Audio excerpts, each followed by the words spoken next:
नमस्कार, स्वागत है साहित्यिक झरोका चैनल पर। आज मैं लेकर आई हूँ आपके लिए बीए द्वितीय वर्ष चतुर्थ सेमेस्टर के प्रश्न पत्र, जिसको हम हल करेंगे ताकि इस लॉकडाउन में आप घर बैठकर बहुत अच्छे से अपने पेपरों की तैयारी कर सको, क्योंकि बहुत जल्द आपके पेपर होने वाले हैं। तो आइए शुरू करते हैं। देखिए, पेपर में सबसे पहला प्रश्न क्या आता है कि सभी प्रश्न अनिवार्य है। इस तरह की इंस्ट्रक्शन आपको दी रहती है, ये नोट आता है। लेकिन कोरोना काल में अभी जो पीछे पेपर हुए थे उसमें कोई भी 5 करने थे, परंतु हमारा सिलेबस पूरा है, रिवीजन हमारी हो चुकी है, तो हम कोई भी 5 यहाँ नहीं करेंगे बल्कि पूरा प्रश्न पत्र हल करेंगे। इसमें सबसे पहले जो अखंड है, इसमें जो पहला प्रश्न है, किन्हीं 3 की सप्रसंग व्याख्या कीजिए। देखिए, ये बहुत पुराना पेपर है, लगभग ये 2016 का पेपर है, तो इसलिए पहले ऐसे है कि 4 में से 3 की व्याख्या करनी थी, लेकिन अब नहीं आता। 4 में से किन्हीं 2 की व्याख्या करनी होती है, तो हम यहाँ पर चारों की व्याख्या करेंगे। सबसे पहला जो है, अमीना का मन गदगद हो गया और अब एक बड़ी विचित्र बात हुई, हामिद के इस चिमटे से भी विचित्र। बच्चे हामिद ने बूढ़े हामिद का पार्ट खेला था। बुढ़िया अमीना बालिका अमीना बन गई। वह रोने लगी, दामन फैलाकर हामिद को दुआएं देती जाती थी और आंसू की बड़ी बड़ी बूंदें गिराती जाती थी। हामिद इसका रहस्य क्या समझता। देखिए, आपको ध्यान आ रहा होगा कि जो अमीना है वो कौन सी कहानी में आई थी? ईदगाह कहानी में, ईदगाह। और इस कहानी के लेखक कौन है? प्रेमचंद। जब आपको ये दोनों बातें पता है और आपकी जो पुस्तक है उसका नाम क्या है? कथाक्रम। जब आपको ये बातें पता है तो आपको प्रसंग लिखने में कोई दिक्कत नहीं आएगी। तो हम इस व्याख्या का जो पहला पॉइंट है वो क्या बनाएंगे? पहला पॉइंट हम बनाएंगे प्रसंग का। प्रसंग में आपको क्या बताना होता है कि कौन सी पुस्तक में ये कहानी दी हुई है, इस कहानी के लेखक कौन है और कहानी का नाम क्या है। ये कहानी प्रेमचंद द्वारा रचित ईदगाह कहानी है। इसमें ईद के त्यौहार का वर्णन करते हुए हामिद और अमीना के माध्यम से बाल मनोविज्ञान का चित्रण प्रेमचंद ने किया है। प्रेमचंद जो कि कथा सम्राट कहे जाते हैं। फिर उसके बाद आप व्याख्या पे आ जाइए, जो कि हमारा दूसरा पॉइंट रहेगा व्याख्या का। व्याख्या में आपको जो स्टेंजा दिया है, जो ये गद्यांश दिया है, इसको पढ़ के विस्तार देना है। देखिए कि अमीना का मन गदगद हो गया। अमीना का मन गदगद कब हुआ?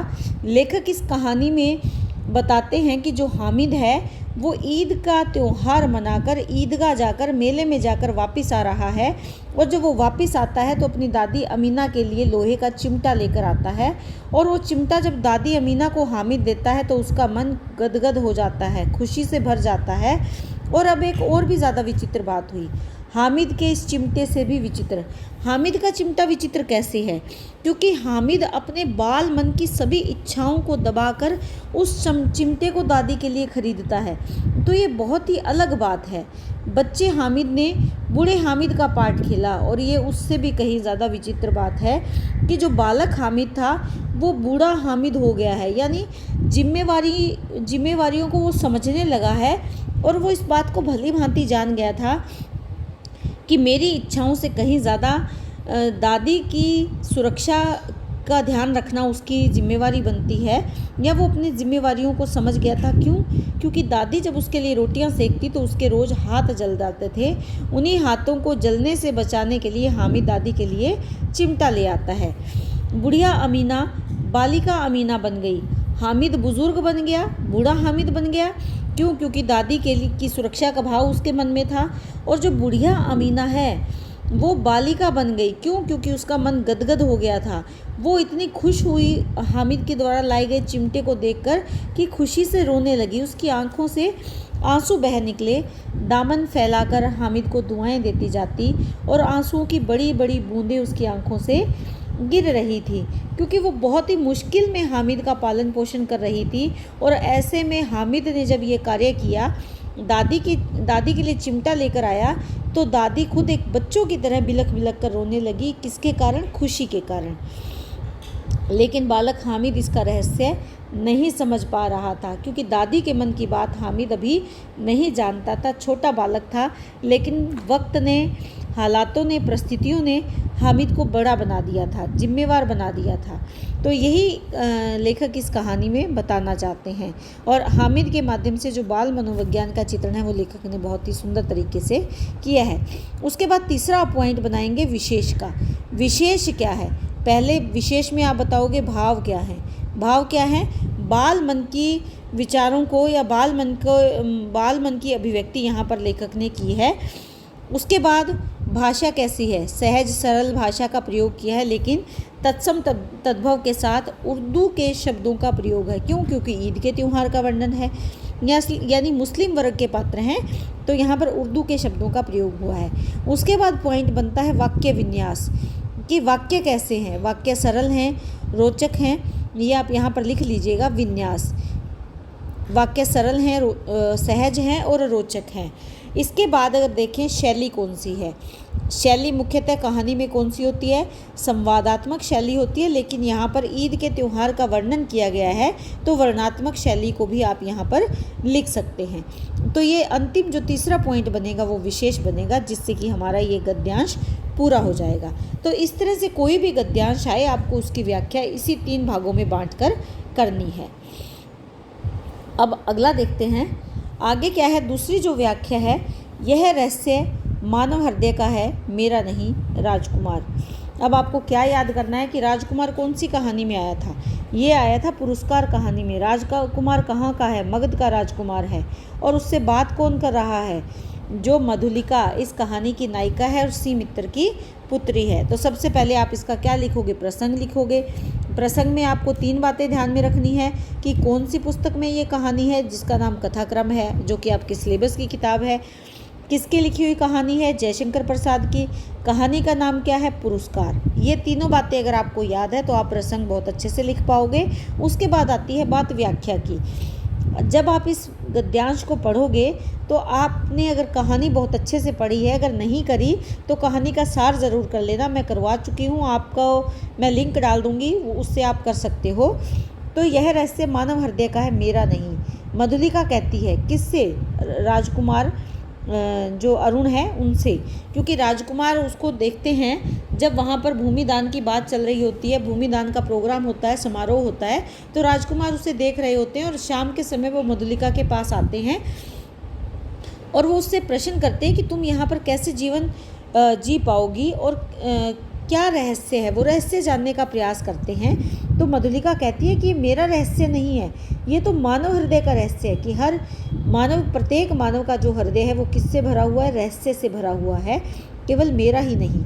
राजकुमार, नियमों से यदि मानव हृदय बाध्य होता तो आज मगध के राजकुमार का हृदय किसी राजकुमारी की ओर न खींचकर एक कृषक बालिका का अपमान करने न आता। कि अगर हमारा मन नियमों में बंध जाता, नियमों का पालन करता, तो आज एक राजकुमार मुझ जैसी साधारण कृषक किसान की बेटी के पास आकर मुझे अपमानित नहीं करता, कि तुम्हारा मन तुम्हें यहाँ नहीं ले आता, बल्कि तुम किसी राजकुमारी के पास बैठे होते, कि तुम्हारा हृदय किसी राजकुमारी की ओर न खींच कर ले गया तुम्हें, बल्कि तुम कहाँ आ गए? एक किसान की बेटी के पास आ गए, उसका अपमान करने के लिए। क्यों? क्योंकि मधुलिका को ये अच्छा नहीं लग रहा है कि एक अनजान इंसान उसके पास आकर उससे प्रेम निवेदन कर रहा है, तो इसीलिए वो अपने भावों को यहाँ पर अभिव्यक्त कर रही है। उसके बाद ये व्याख्या हुई। व्याख्या के बाद आपको तीसरा पॉइंट क्या बनाना है? विशेष का। विशेष क्या है? मधुलिका के मनोभावों का चित्रण यहाँ पर लेखक ने किया है।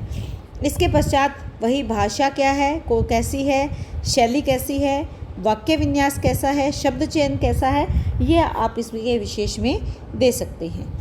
उसके बाद तीसरी अगर व्याख्या की बात करें, खिड़कियों में झांकने वाले चेहरों की संख्या पहले से कहीं ज़्यादा बढ़ गई थी, उनमें चहमे गोइयाँ चल रही थी, आज कुछ न कुछ ज़रूर होगा। चहमे गोइयाँ क्या है? बातचीत चल रही थी कि चिरागदीन का बाप गनी आ गया है।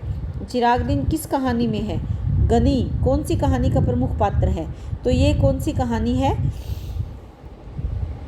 जो गनी है ये कहाँ से आता है? पाकिस्तान से आता है।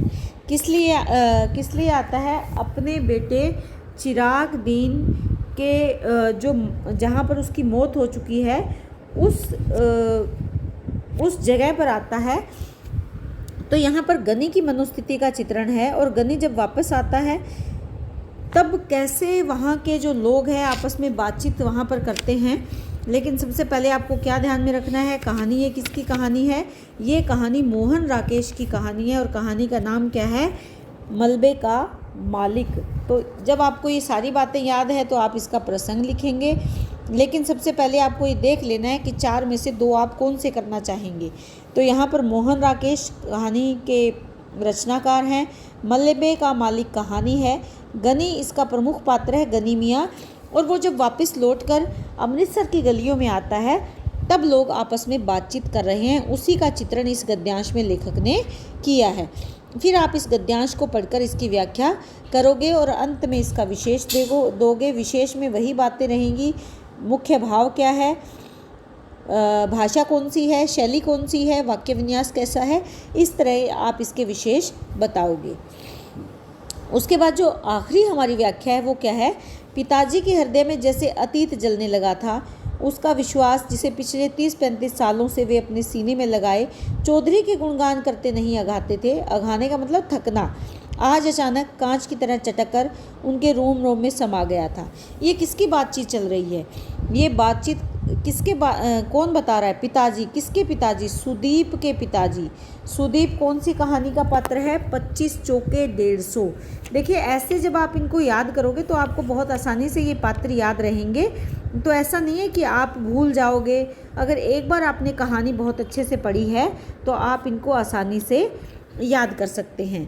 तो सुदीप अपने पिता के बारे में यहाँ पर बता रहा है। 25 चौका 150 कहानी है, ओम प्रकाश वाल्मीकि कहानी के रचनाकार है।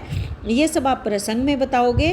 उसके बाद इसका जो आप व्याख्या करोगे तो सुदीप के पिताजी को जो गांव का ज़मींदार है वो बताता है कि 25 चौका 150 होता है, लेकिन सुदीप जब वापस लौट कर आता है उसके पास उसकी पहली तनख्वाह है, और उस पहली तनख्वाह से वो 25-25 रुपए की 4 ढेरियाँ बनाता है और अपने पिता को गिनने के लिए कहता है। जब उसके पिता गिनते हैं तो वो 25 चौका 150 नहीं बल्कि 100 बनता है, और ये बात उसके पिता के समझ में आते ही उसके पिता के हृदय में अतीत जलने लगता है, यानी पुरानी बातें उसे याद आने लगती है।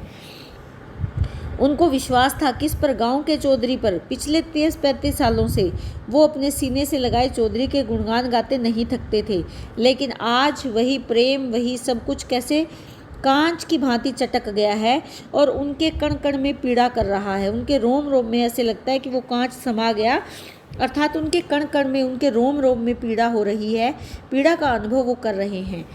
उनकी आंखों में एक अजीब सी वितृष्णा पनप रही थी। तृष्णा होती है इच्छा, वितृष्णा यानी अनिच्छा। उसे प्राज्य नहीं कहा जा सकता था, लेकिन वो जो अनिच्छा थी उसे वो अपनी हार नहीं मान रहे थे, बल्कि विश्वास में छले जाने की गहन पीड़ा कहा जा सकता है कि चौधरी जिस पर बहुत विश्वास था और उन्होंने उस गरीब इंसान को छल लिया था, सुदीप के पिता के साथ छल किया था, कपट किया था, उसकी पीड़ा आज छलक रही थी, अभिव्यक्त हो रही थी सुदीप के पिता के चेहरे पर। तो उसके बाद आप इसकी विशेष बता देंगे। विशेष में वही मुख्य भाव क्या है कि किस प्रकार गरीब शोषित वर्ग का जो जमींदार वर्ग है किस प्रकार आजीवन उनका शोषण करते रहते हैं, उस पीड़ा की अभिव्यक्ति इस गद्यांश में या इस कहानी में की गई है। भाषा कौन सी है? सरल सहज हिंदी भाषा है। वाक्य विन्यास सरल है, रोचक है। शैली यहाँ पर मुख्यतः संवादात्मक शैली है, विवरणात्मक शैली भी हम मान सकते हैं। उसके पश्चात ये जो है हमारे विशेष ये पूरे हो जाते हैं, तो ये गद्यांश की व्याख्या हो जाएगी। तो आपके जो भी गद्यांश आए उसकी व्याख्या आपको इसी तरह से करनी है। तो उम्मीद करती हूँ कि ये व्याख्या आप बहुत अच्छे से कर पाएंगे। इस प्रश्न पत्र का नेक्स्ट वीडियो मैं आपके लिए बनाऊँगी, उसमें मैं जो पहले कहानियाँ करवा चुकी हूँ उसका लिंक डिस्क्रिप्शन बॉक्स में डाल दूँगी, तो आप वहाँ से वो कर सकते हैं। तो इसी तरह मेरे साथ साथ आप तैयारी करते रहें ताकि आपका पेपर बहुत अच्छा हो। बहुत बहुत धन्यवाद।